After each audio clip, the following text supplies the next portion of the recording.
Dr. Gad Saad is an evolutionary psychologist and professor of marketing at Concordia University in Montreal.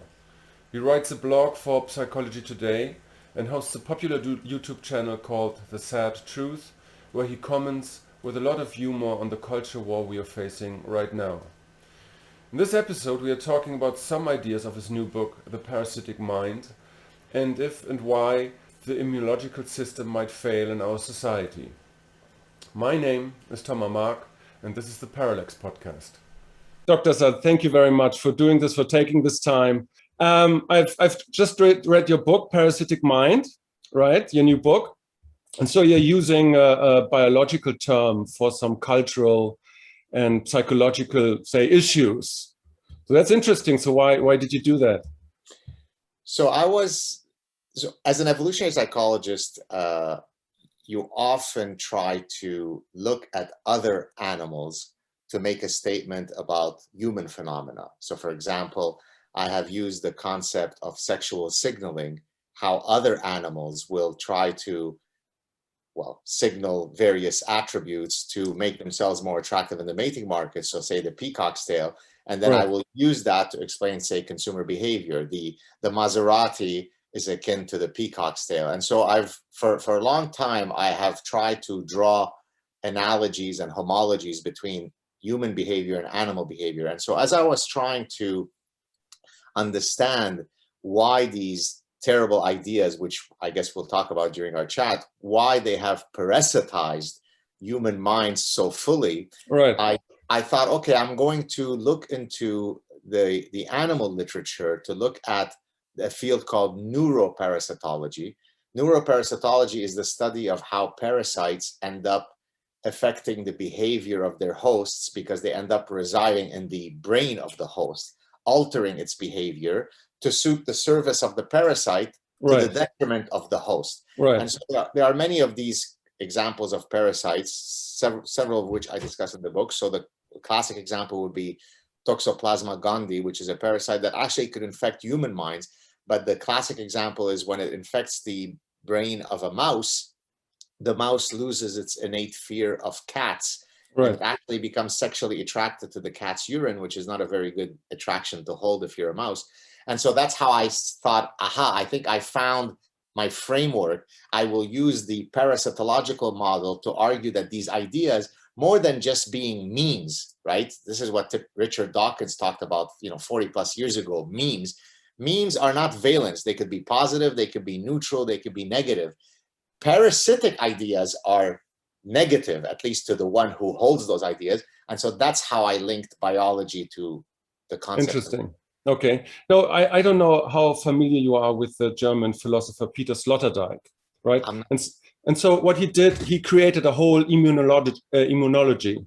And so his idea basically was that we human species, we develop not only like a biological immune system, but also a cultural immune system and a cognitive immune system, right? So imagine it fits pretty perfectly to what Jordan Peterson is saying about how we deal with chaos. So you have all these practices like religious rituals which protect us and shield us from chaos, and you have laws and protect us from injustice and stuff like that. And so what culture does, it's like creating immune systems also, right? Oh, and that's very interesting. So yeah, and so my first question really is, so why, in terms of these idea pathogens, why don't we have the proper cultural immune system to deal with that? So in a sense, first of all, I'd love to read more about this guy's work. There is work in North America by some very interesting evolutionary psychologists where they talk about the behavioral immune system. And typically in that context, they're talking about the evolutionary adaptation related to the disgust reflex. And so in the same way that we might avoid, say, people who are sneezing heavily, right? Because that triggers a contamination fear in us. So that's part of the behavioral immune system. So I wonder if the philosopher that you mentioned could be linked up. So thank you for that. And I'd love to get the full reference from you later. And so it's like, why? So especially because most of those idea pathogens, they stem from you know, the scientific community and the universities. And so like, but those universities are supposed to deliver the immune system to protect against those ideas. So, you know, it's like, what is happening there, you know? Yeah, so let me answer. I guess you reiterated the question. So whenever you're talking about parasites and hosts, even when you're talking about interactions between people, you talk about an evolutionary arms race, right? So, for example, the evolution of social intelligence involves the following. You and I are having an exchange. I'm trying to manipulate you for my self-interest. You're trying to pick up whether I am manipulating you or I'm honest. And that triggers an evolutionary arms race. When men and women talk to each other, there's an evolutionary arms race in terms of how they're going to navigate the minefield of, you know, that duplicity, right? So to answer your question, I think that yes, we should have evolved the ability to fight against these idea pathogens. But if that were true, then you could easily also argue, well, why hasn't our immune system evolved the capacity to defeat COVID? Well, because pathogens mutate, and that doesn't mean that you are fully prepared to tackle every possible pathogen that comes up. So that's what makes these idea pathogens uniquely intoxicating, because some people don't have the immunology against that stupidity. Right. Okay. So you're already one step ahead. I think you probably had this discussion like many times before. But it's like you see, science is not an old project. It's like how many years old? 200 years. You know, 250 years. So I mean, it depends where you define science as starting. Yes. But so okay. So but human history is way longer, way older. You know, and so it's like the tiny furnace on top of everything else. And so you know, if you take a bird's eye view on all those things, which you did with your book as a curator of weird stories and all of this, you know. So, but you know, more, you know, what is it? What is happening? Is it a regress to previous stages, like pre-scientific mindset, or is it some, you know, cultural meta crisis where our immune system, culturally and biologically, failed, say with COVID at the moment, or with, you know, with those idea pathogens, because it's like they are eerily similar, those phenomenons. So I think I do have an answer for your question. So and before I answer it, let me draw an analogy. So if you look at, say, oncology, right, the study of cancer, pancreatic cancer behaves differently from leukemia, which behaves differently from, say, you know, an ophthalmological cancer. But what they do have in common is that they all have the following similarity. They all involve the unchecked division of cells, right? And so what I try to do is say, okay, there are many idea pathogens that I am identifying in my book. Could I find something that is common to these? And if I'm able to find something that's common to these, in a sense, well, not in a sense, I am addressing the question that you're posing. And so here is my attempt to identify those commonalities. Each of the idea pathogens, and maybe it's worth at least mentioning an example of some. Postmodernism is idea pathogen, militant feminism, social constructivism, cultural relativism. These are all examples of idea pathogens. They share the following thing in common. Number one, they all wish to free us from the pesky shackles of reality. Number one, it liberates us from reality, right? So that's number one. Number two, the reason why they become intoxicating, and hence why some people won't be immunized to their imbecilic, you know, content, is that they start off with a noble cause. That's very easy for most people to say, oh, I could sign up for this. This makes sense to me. Right. But then they metamorphose into complete lunacy in the service of that original kernel of truth. So let me give you an example. Equity feminism is a great idea that I think most sensible people would agree to, and you and I included, which is that there is no reason why there should be systemic discrimination based on someone's sex. We should be equal under the law. And then I think most reasonable people would say, yeah, of course, sign me up. I'm an equity feminist.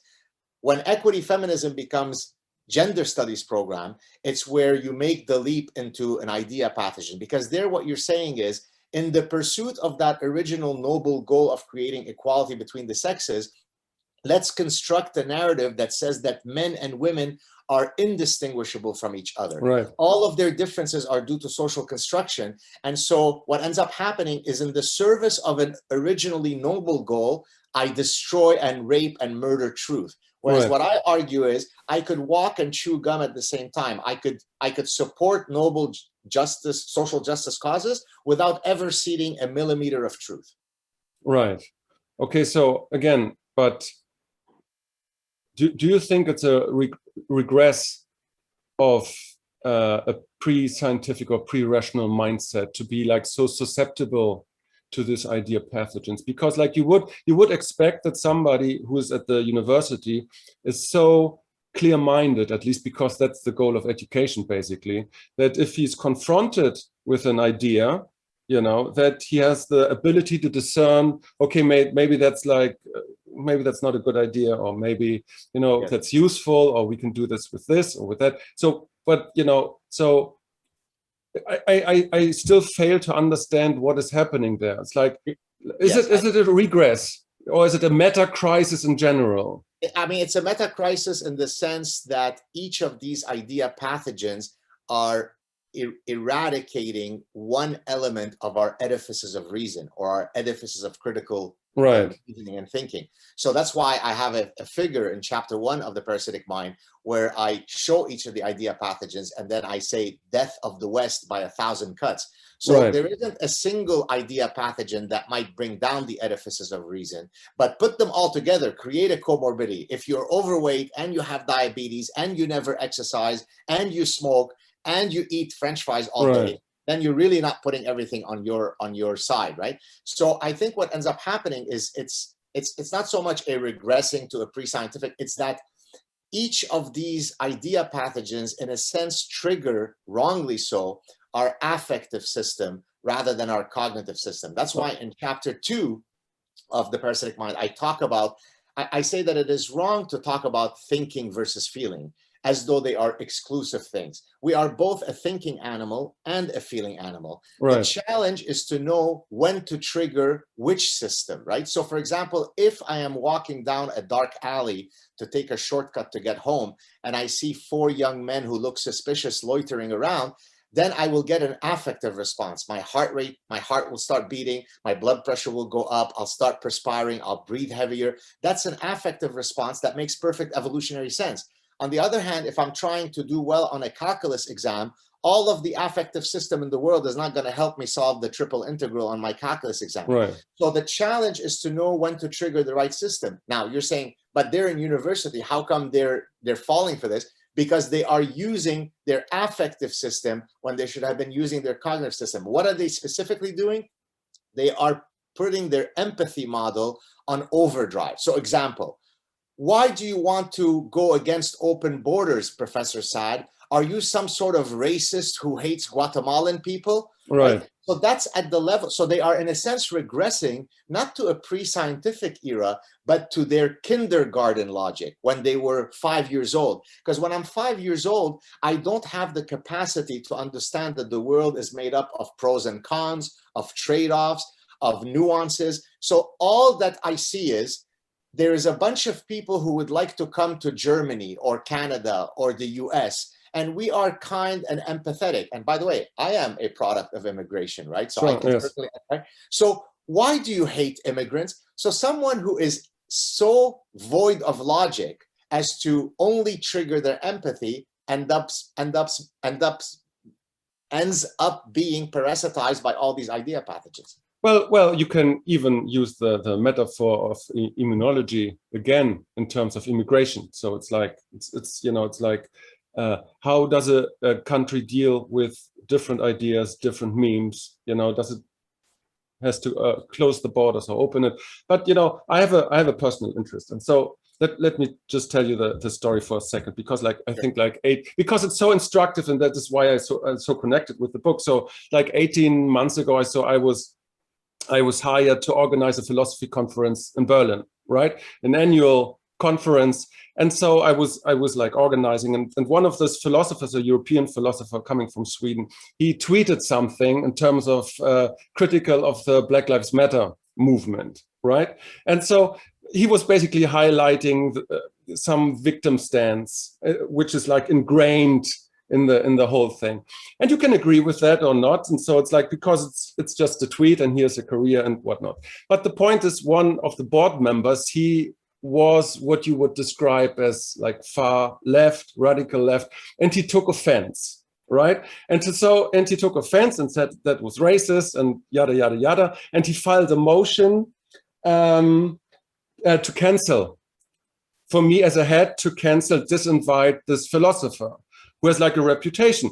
And now, me being me and knowing all this and have this conversation now with you and with Jordan Peterson, so I said, of course, no, I won't disinvite him. You know, let's have a conversation about these things. And I offered many things. I offered like private, you know, chats moderated by me between those two, so they can hash out the ideas, or more like a board meeting.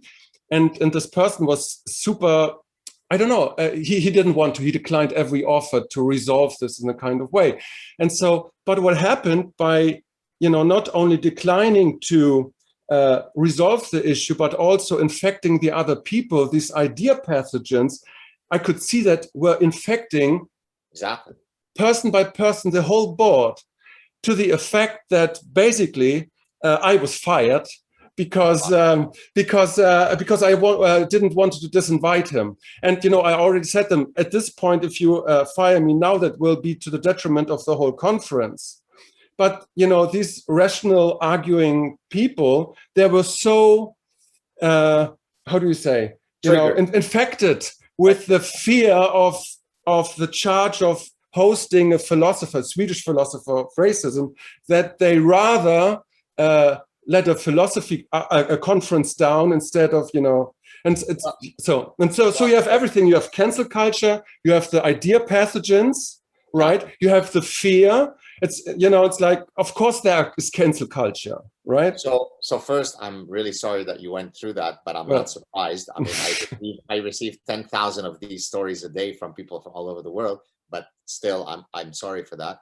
I could tell you that 2 days ago, I spoke at an event organized by a wonderful organization called the Jewish Public Library in Montreal. I mean, it was an e-event, obviously for COVID.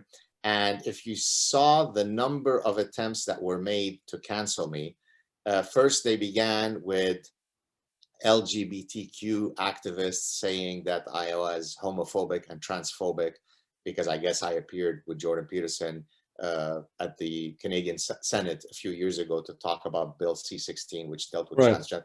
There's not a single bone of homophobia or transphobia in my body. As a matter of fact, I brought to the lecture pictures of me at various gay pride parades. So I'm at the Rio Carnival with all sorts of transgender people. I am in the Berlin Carnival, this, that, right? So when that didn't work, they then tried to argue, you know, they kept changing the goalposts. So then it was because I criticized LeBron James for his positions on police brutality, or that my positions on BLM, as if BLM is an official state religion and we live in a theocracy, and if I criticize any position that BLM takes, well, I should be taken out and shot.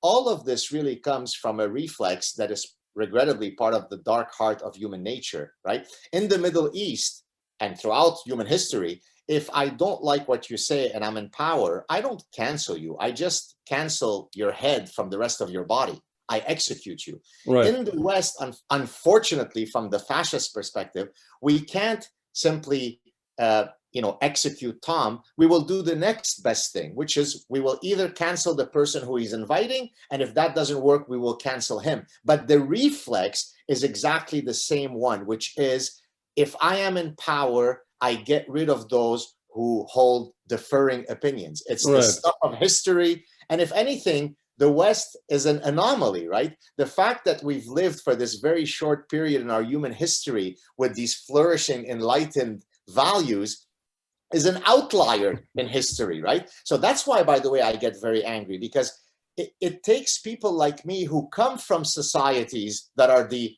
historically accurate societies, whereby you better not say anything against the government, you better not say anything against the majority religion, or else to warn Westerners who are, completely unaware of the buffet of societies that exist in the world to tell you, be careful, you're heading down the wrong alley.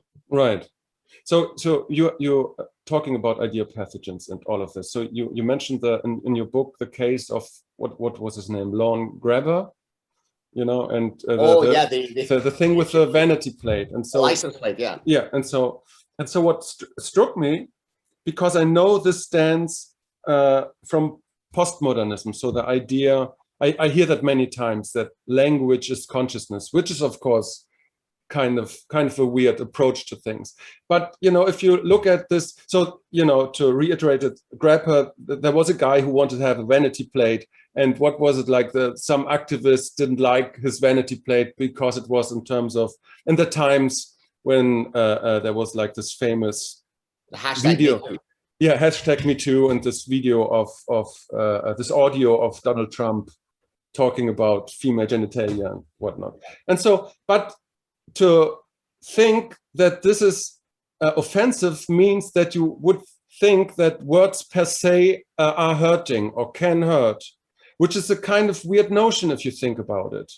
So why do you think that we have this, you know, effect, you might say, that we are, you know, hurted by words? I think there's even the saying, sticks and stones can hurt my bones, but words will never hurt me. So, but why do, you know, in the last couple of years, this notion that some words per se are hurting, are permeating our culture that much? So it's a bit of a technical answer, so bear with me. So you're exactly right that what allows for that possibility is postmodernism, but more specifically, a sub-branch of postmodernism known as deconstructionism, which is Jacques Derrida, right? Language creates reality, right?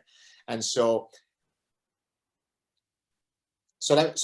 you're exactly right about that. So now let me come to why is it that they have this reflex of defining words as violence. By the way, now Kendi, the guy who's the ultra racist guy who pretends that he's anti-racism, argues that, right, inaction is racism, silence is violence, right? So there's almost no way for me to escape the appellation of being a racist, right? Right. So it's really a Kafkaesque situation, right? But okay. So in the book, I talk about the homeostasis of victimology, and that's exactly what's going to answer your question. So if homeostatic systems are things like there's many things in our bodies that are homeostatic. So for example, if my blood sugar goes below a certain point, it triggers a warning that I should go and get food, and therefore, so that I can recalibrate and set at the right threshold. Your thermostat in your hotel room is a homeostatic system. I set it at 23 degrees Celsius. If it gets cooler or hotter than that, then the system will adjust so that it can go back to 23. So I argue that there is now in the zeitgeist a collective threshold of victimology that we must reach, because the narrative is we are a racist, bigoted, Islamophobic, homophobic society. We are an evil society.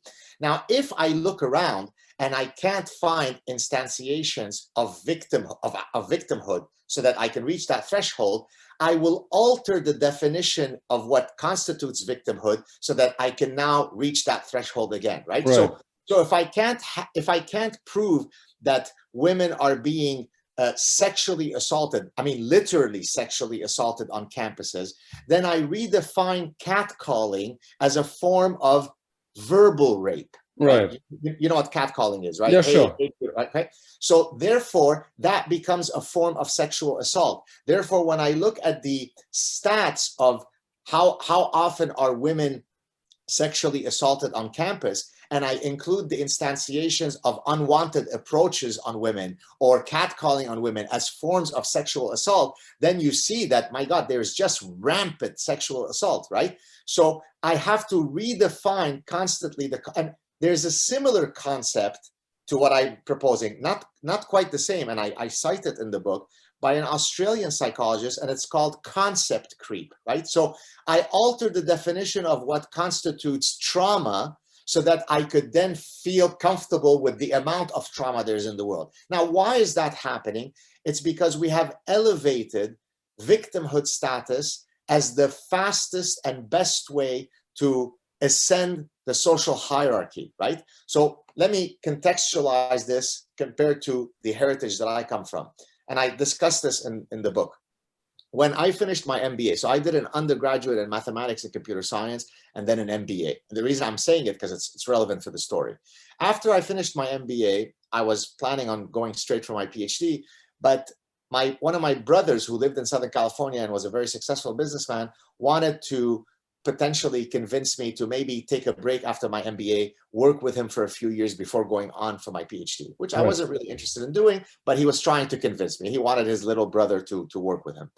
When I returned to Montreal, this was in Southern California, I returned to Montreal and I was visiting my parents. My mother, who had heard of this attempt, took me to a side room and said, listen, if you were to do this, do you want people to remember you as someone who dropped out of school? So from her perspective, having had an MBA and then leaving, that brings shame to the family. So imagine the threshold of excellence that is expected of you. Now, of course, I didn't do my PhD to please my parents or anything, but it gives you the sense of what you are being inculcated with, at least in the context of my, Jewish culture and so on. Now, Jussie Smollett, the actor, is perfectly not coming from that perspective. He is saying, despite the fact that I make $1 million per episode or whatever it is, and by all measures, I am a successful actor. Yes, I'm not Al Pacino or Robert De Niro, but I'm someone who's made it. I make a lot of money. People know me and so on. I'm on a good show. That wasn't enough. The way that I truly get my ego strokes is if I'm a victim. And if I'm not a victim, then I will construct a story of victimhood, the homeostasis of victimology. So that hopefully answers your question in not too long a winded way. No, it's fine. So no, there was like an article in Kiet, in the online magazine, about the progressives and how they undermine, their own status by allowing a subgroup of people who, encourage this victimology to be on campus, by the way, and and to play that card. So, but Dr. Saad, what is the end game here? Because it's like, because you can see that the old goal of science and the academy is to find the truth. But if you operate under the paradigm of victimology and you grab for power, basically, that's a complete different ball game, right? So, but what is the end game here when the academia encourages this minority groups to always play this card and to denounce everybody who doesn't play by their rules?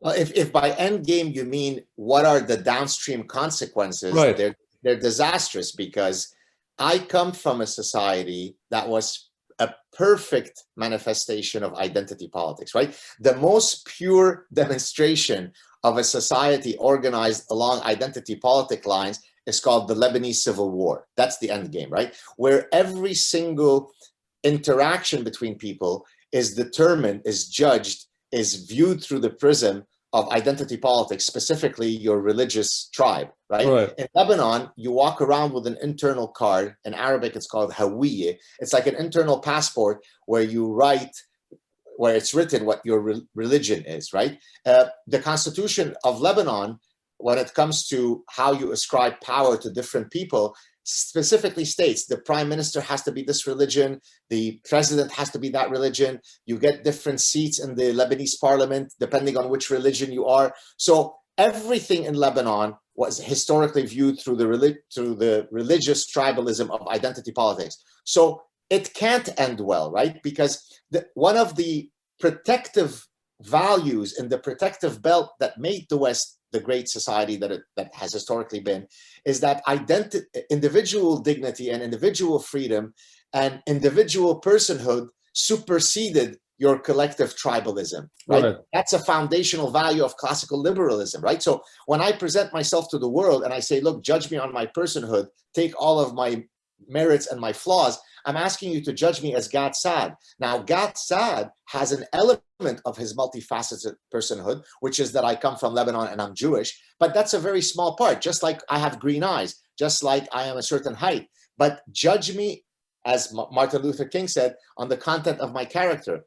Well, we are regressing, to use one of your earlier terms, to ideas that I thought we had defeated. Well, that's exactly, that's what I was like talking about. So it's like, because, the standards set by science and the academic rational mindset, don't work here anymore and don't apply anymore. And so that's the strange phenomenon.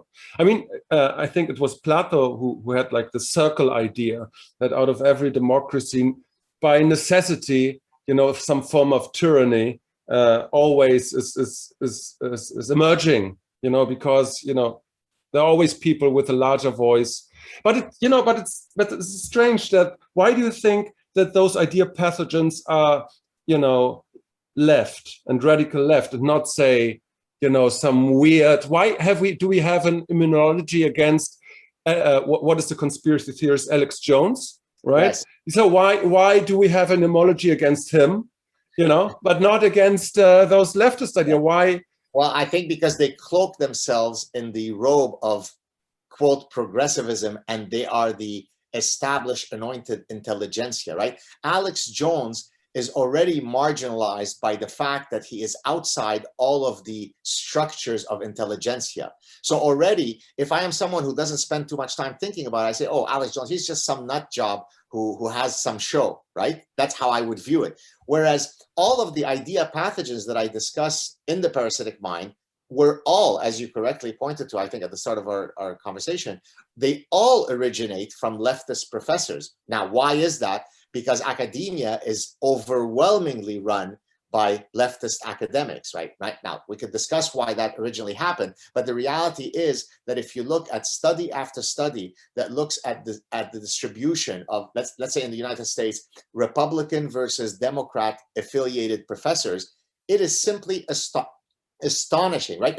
It's in the order in many of the fields that have a lot of activism, 133 to 0, 69 to 1. Right. Yeah, so yeah, it is slightly tilted to one political ideology. It is almost exclusive, right? It's literally a unicorn that is a conservative Republican professor in anthropology and sociology and Black studies and postmodernism and so on. So that's the problem. So what you do is you create these sterile echo chambers by ensuring that only one group of people are able to enter those areas. Right. Now, you're also cloaked with the prestige of I'm professor and I'm doctor.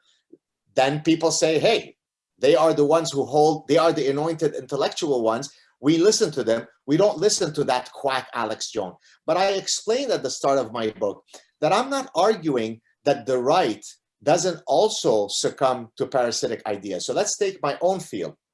When it comes to evolution, it is much more the right that is likely to reject evolution. But when it comes to evolutionary psychology, the applying of evolution to study the evolution of the human mind, then it's completely leftist. So there isn't a monopoly to stupidity and to a lack of inoculation to bad ideas. It's just that I focus on leftist idea pathogens because that's the ecosystem that I inhabit. Right.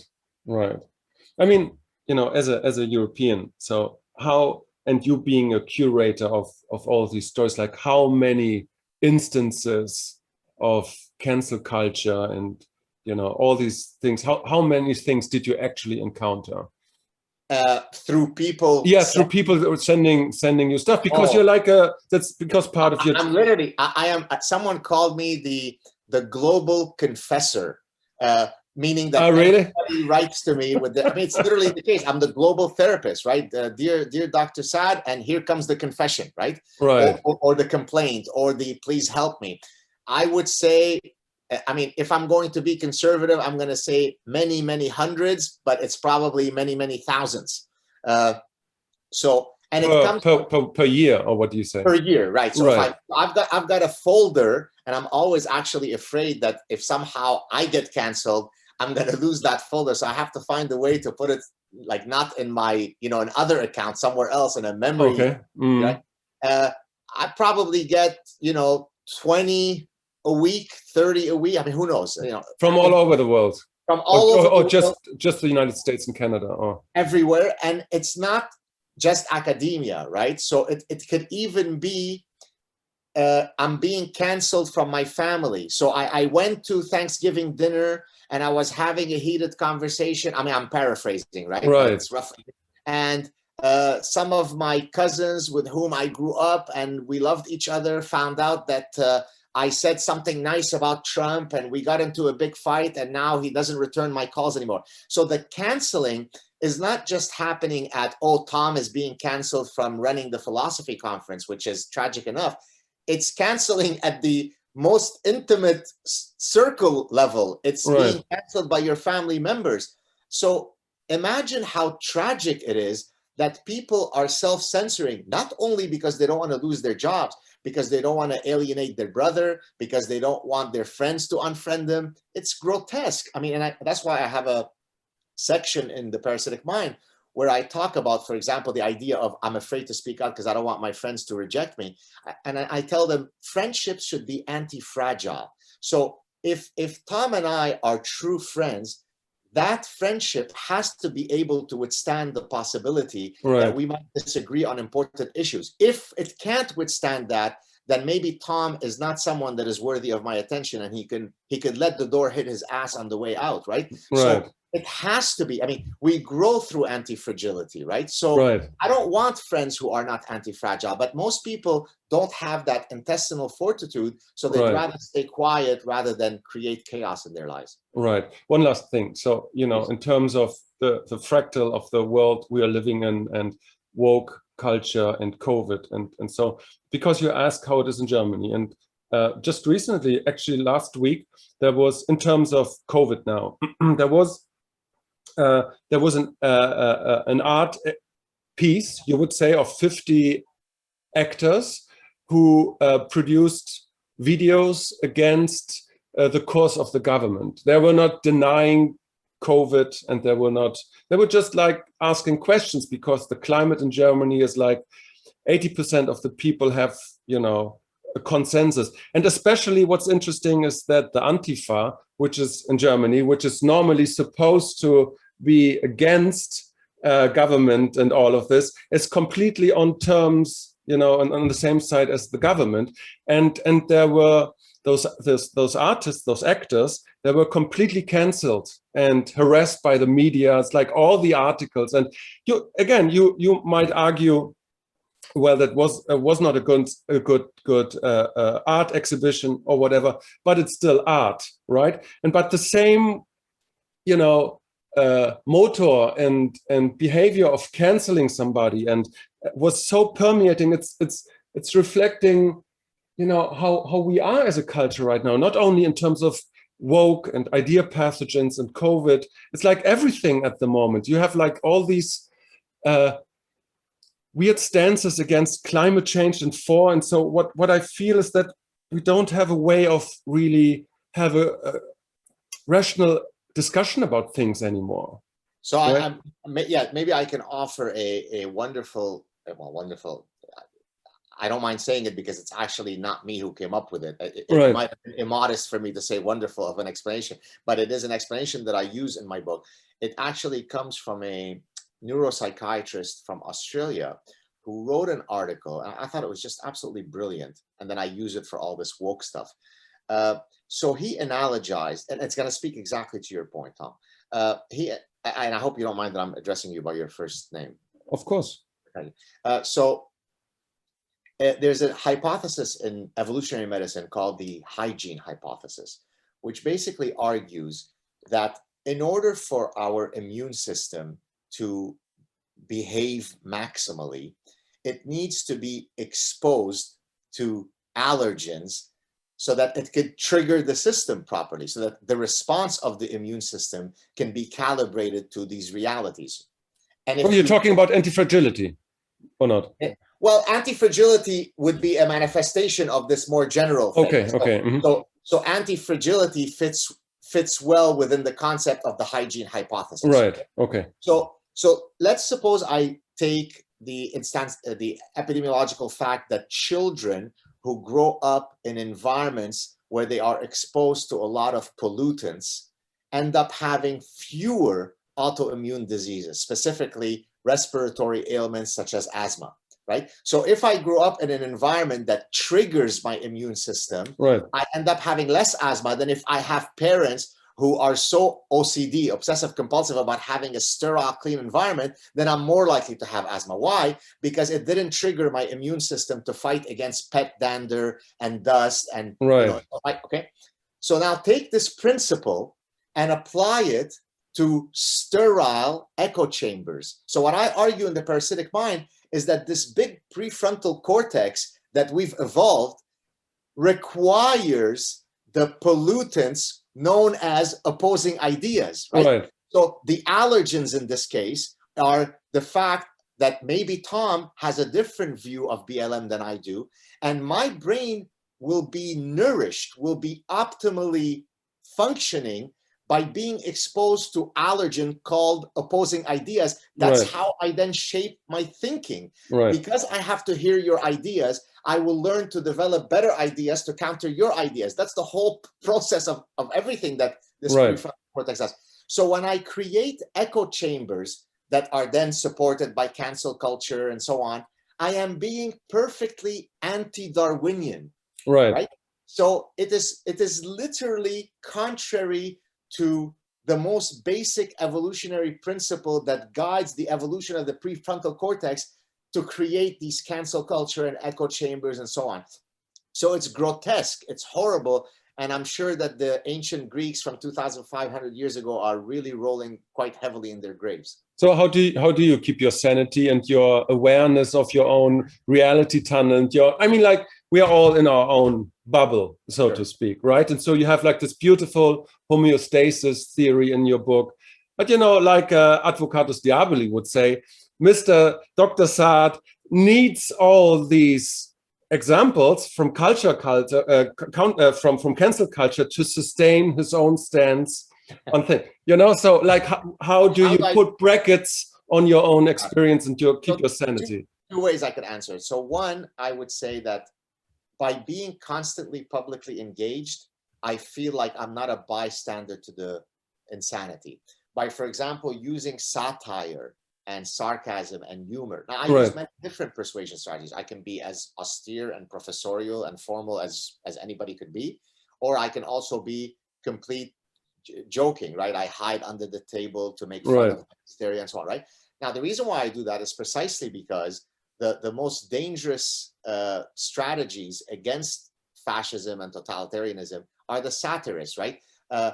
Dictators are most afraid of people who have sharp tongues and big brains. They're not afraid of people who have big muscles. So by simply constantly being engaged in the battle of ideas, at least it gives me a sense of control over the train that is heading off the cliff.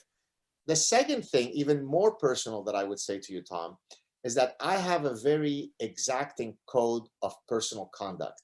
So that at the end of the night, when I put my head on the pillow to sleep, the only way that I could avoid insomnia is to know that I have done whatever I could, however small or however big, to never walk away from defending truth and liberty. If I don't do that, then I feel like a fraud. And that to me is the greatest punishment. If given my very harsh self-criticism, if I don't pass that threshold of clearing that expectation, then I'm not a good person. And what allows me to walk through life feeling very confident and with a chip on my shoulder is because I always clear that threshold at the end of the evening. And so this is what I implore people to do. They don't have to be Gad Saad, but at least have some sense of personal conduct that says, I will not diffuse the responsibility onto others because I'm too busy, because I'm too afraid, because, let Jordan Peterson worry about that. Let Gad Saad, he's handling this on my behalf. No, however small or big your platform, your voice matters. If we all speak up in unison, we will inoculate the world from these idea pathogens by next Tuesday. If we don't, it'll be a long, slow train ride to hell. Right. Okay, Dr. Saad, I think I took enough of your time. Thank you very much what a pleasure. for doing this.